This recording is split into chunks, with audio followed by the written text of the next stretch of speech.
Hey, it's Ron McLean. Welcome to Hockey Talk on the Rock. With Laura and Keith. It's interesting. So let's back up a second. He played absolutely out of his mind. It made no sense to me. And now, here are your hosts. All right, we are back. Hockey Talk on the Rock, episode number 98. We've got stuff to talk about. The big trade finally came down. Laura's wearing her Horvat jersey. I'm appropriately, I think, wearing my Florida jersey because the All-Star weekend just went by and Luongo was playing, so why not throw on the Lou jersey? I like it. Yeah, so there hasn't been a lot of hockey played. 3 games since we last talked. We'll talk it behind the bench, the big trade, and we might throw out some quick little predictions on where some of the big names might end up. So take it away.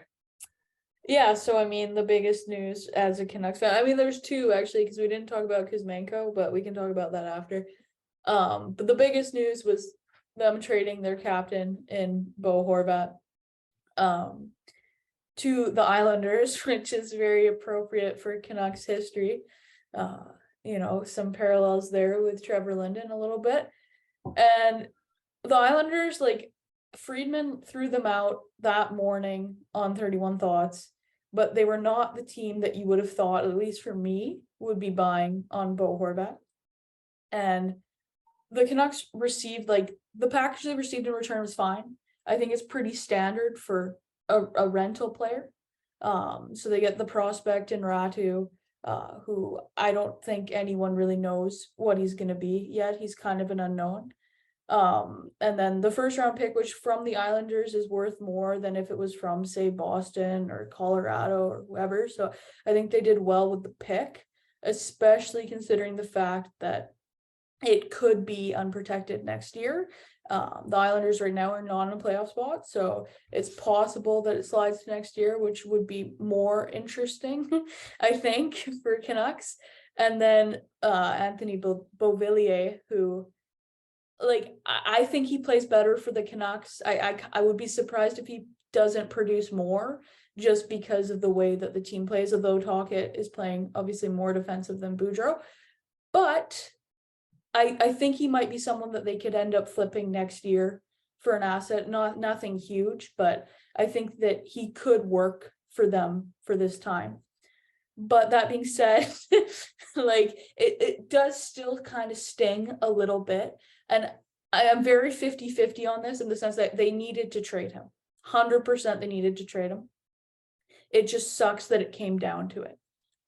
And I think as Canucks fans, we're kind of starved for a future-oriented deal. And this is a future-oriented deal. So when I first saw it, I was like, wow, really impressed. But now the more that I think about it, I'm like, yeah, it's standard for what you would have expected. But the fact that it was the Islanders makes it maybe a little bit better. Yeah. And I mean, I'll just tail on to that now that the numbers of what the Canucks probably offered Bo as a contract extension have come out, I'm definitely happy. Because they couldn't afford to give him even what they went to their max at, really, I mean, I understand he's having a great year. He's got, 31 goals already, and last year was his best season ever with 62 points, right? Yeah, totally. And I mean, for him, he should ask for it. And I hope he gets it somewhere. I just, it can't be Vancouver. Yeah. But I will say this about Bo. I think in terms of being the captain over this period of time in Canucks history was not easy. And I think he did a fantastic job. Yeah. And off ice wise, I think he was a very good captain for the Canucks. And his personality was really endearing for that role. So yeah, no, he did good. And whoever gets him long term will be lucky to have that type of leadership, and hopefully he sees some success finally. Yeah, that's what I was saying. I know there's a temptation to hope that the Islanders miss the playoffs this year, and then maybe that Canucks pick gets a little bit higher. But for me personally, I do really want to see him in the playoffs. I think he deserves it. He's played a long time. He hasn't had much playoff experience, and it would be fun to see him go on a little bit of a run, which is why in some ways I was kind of disappointed that it was the Islanders, even though it's better for the Canucks. But yeah, like this team, hopefully, I'm very, very hopeful that this now means they're looking to the future. I do have some fears that their next move might include, packaging either probably not their pick. They'd be super stupid, but like the Islanders pick to, sweeten one of those bad contracts to get off the books. I'm scared about that. So it will be still interesting to watch what they do, but let's hope that they're moving towards, making this team better in the long run rather than quick fixes. And I mean, idealistically and realistically, I think in the next, whatever it is, what is it, less than a month now for the deadline? Yeah, I think March 6th. Okay, close to a month then. We likely see a Shen deal for a pick that's probably better than most people think he's worth, and probably a Besser deal. Like I said, idealistically and realistically. Yeah. I don't know how much I'm buying the Demko stuff right now, but we'll see. The only team, and I know people have said this, like that makes sense for Demko, I think, is LA.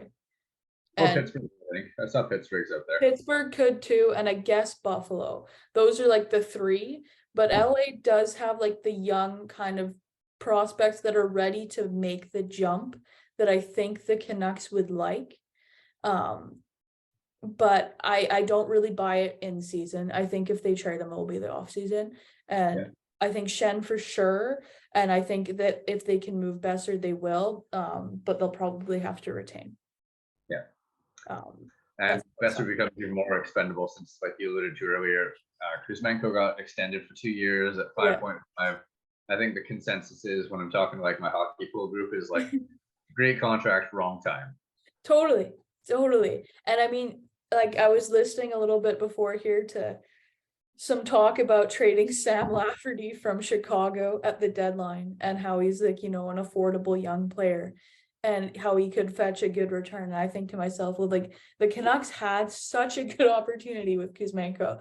And again, I really like him as a player. I think he's a good fit with Pedersen, but it just doesn't make sense. And the contract is good. But yeah, I would have really liked to see them again think more to the future. And that's why I'm still a little bit scared about where this team is. Yeah, I think the Russian recruiting relationship played a lot more into this than anyone will ever know behind closed doors, Yeah. That's the only way to like really justify how that made sense, but the money's not enough. So we'll take it. And I mean, I guess they've kind of made their bed in identifying their core moving forward is the three. Miller, Kuzmenko. Well, Miller's in there too, right? Is he in there? I didn't even hear that. I just heard him say Bo, Hughes, and Kuzmenko, and not Bo, sorry, Petey and Kuzmenko. Yeah, but I think Miller's in there because he has to be, right? Like they made their bed with it.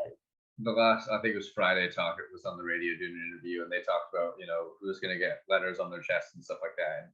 And Talkett said right away that, for leadership, he's leaning heavily on Petey, Hughes, and Miller. Like he threw those three names out there right away. So okay. They made their bed. It is what it is. It is what it is. And again, it's too bad. I do feel for Bo. But what can you do? Yeah. And I think like for Canucks news, that's really it. It's the biggest news, but yeah, like I said, they played 3 games under Talkett. They went 1-2. They beat, what was it? The first game they beat Chicago, who's terrible, handily, and then got smoked by Seattle. And then who was the other one they lost to? Columbus. Oh no, they beat Columbus. Oh, they're 2-1 then. Yeah, they're 2-1, but I mean, again, 2 of those teams are not good, and the one team that's in a playoff spot was very good. But yeah, we'll see if they lean into the tank now. It sounds like they brought up Podkolzin today. They brought up 3 players, including Pod, so he'll get a chance under Talkett here to see what he can do. They're very heavy on wingers. They've gotten heavier on wingers. But I think we expect there to be some movement there. So, Yeah, and I mean, they had to fill a few spots with Mikheyev being out for the season, and then Lane Peterson getting claimed by Columbus as well. So yeah, They had a couple of spots open. Yeah, I also read that Hoglander didn't get called up because he's two NHL games away from being waiver. Yeah. Having to go through waivers, so that makes a little more sense when you do a deeper dive into why he's still down there. Yeah, and I don't think it's bad. Again, I think if you can bring a bunch of those prospects together in Abbotsford and have them play together, this season is not anything that they really need to be up in the NHL for. So if Hoglander can play some more games in the AHL and really feel like he's learning and he's developing really, then I think that's good now. Yeah. For sure. I don't want to touch on the All-Star game stuff this weekend because it's kind of just like a throwaway in the schedule. The only reason I didn't watch any of the All-Star games, the only reason I watched some of the skills competitions because we were trapped waiting at the ferry for a couple hours. So I just watched my phone. I just wish that the skills competition was all the old school stuff that made it great in like the 90s, and they condensed it down to like an hour instead of dragging it out for like 3 hours. The goalie goal thing was the stupidest thing I've ever seen in my life. Yeah, I was like, who brought up this idea? Yeah, the breakaway challenge is a waste of time. The 10D tandem thing was a total waste of time. Give us the efficiency, give us the fastest skater, give us the hardest shot, and then let's move on. Yeah, no, I agree. I did watch the Pacific game because I wanted to see Bo and Petey. But you know, it's not well. Well, I mean, the idea, right, is to sell it to new fans, and evidently people in the market like it, like when it comes to them. But I feel like there's got to be a better way, and I don't really know what it is. But like you said, the skills what used to be my favorite part to watch, and now it's just gotten so stupid. But it was cool to see Petey win hardest shot. So yeah, exactly. Yeah. That part was nice, but fortunately that was near the end, so it took a long time to wait to see that. But yeah, he's got a hell of a shot. You want to quickly run through some big names to throw out there as like a month ahead of the deadline? Sure. Creating their series. Yeah. Off the top of my head, I'll throw out O'Reilly and Tarasenko first because it seems like the Blues are probably not going to make the playoffs. I think they're 8 points out right now. No, yeah. So I don't know if you've already got a couple ideas of what you think with those ones. I think I would put my bet on Tarasenko going to Vegas now that Mark Stone's out for the year. We think alike, yeah. Yeah, they could use a winger to replace him. They probably like him. Yeah. So Vegas would be my pick for Tarasenko. Ryan O'Reilly, my pick would be Carolina because I feel like they would view him as an affordable rental that they don't really have to extend if they don't want to, but he's got the championship experience. And they could use a centerman like him. That would be my pick for him.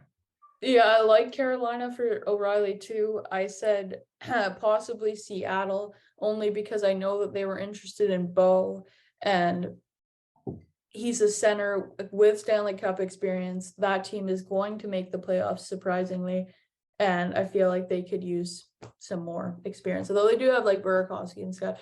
But yeah, I said Seattle, and then Tarasenko, I said Vegas as well. And if not Vegas, then Carolina or Boston. Yeah.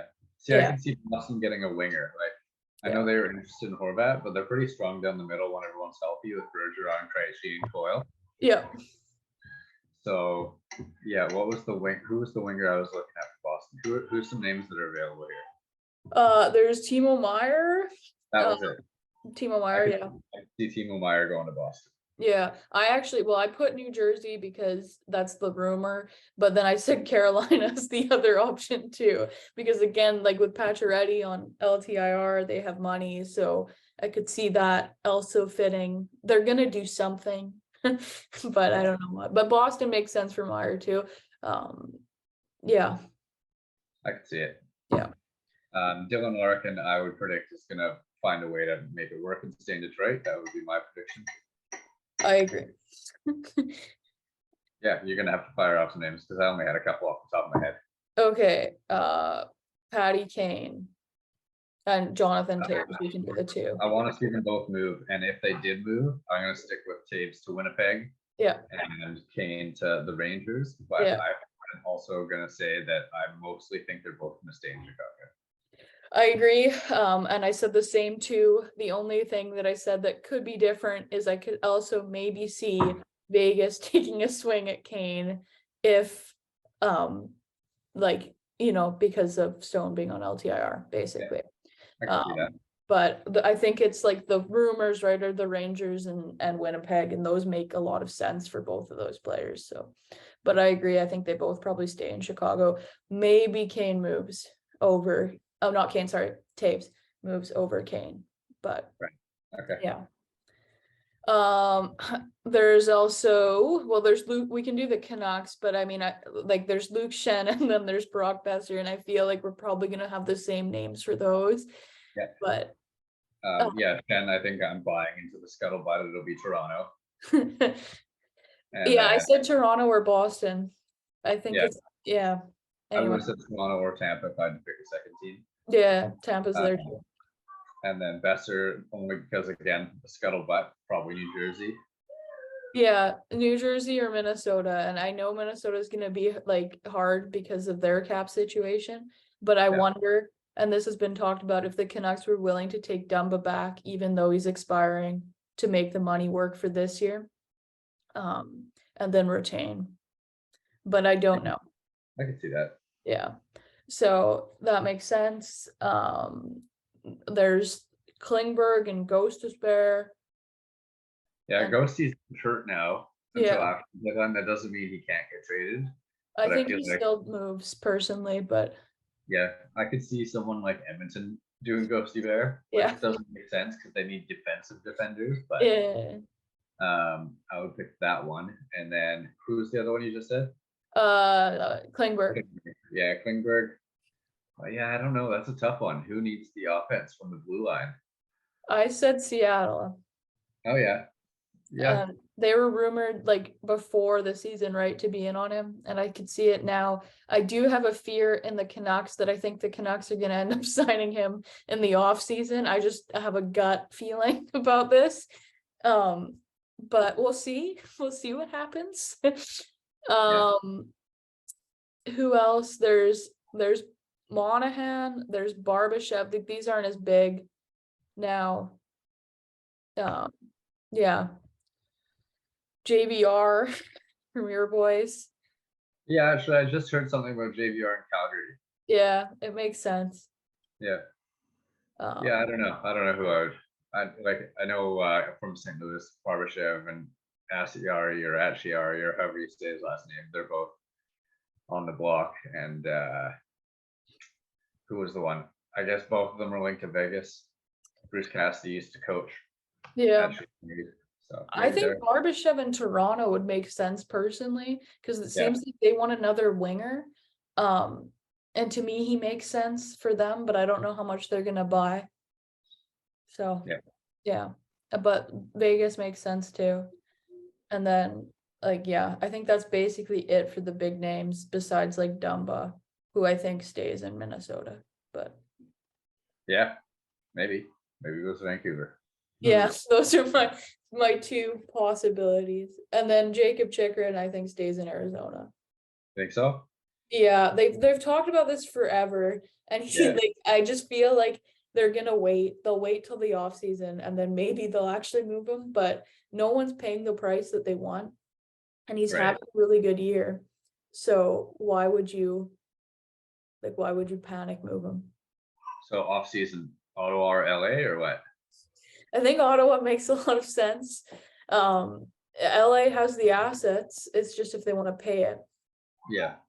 Yeah. But I think Ottawa makes sense. Totally. I agree. All right. Well, we'll see how it goes, and we'll try to get together in another week or maybe 2 weeks and talk about the Canucks games as they roll out. They're back in action tomorrow night, I believe, right? Yeah, tomorrow, New Jersey, and then the big reunition versus Bo. Right.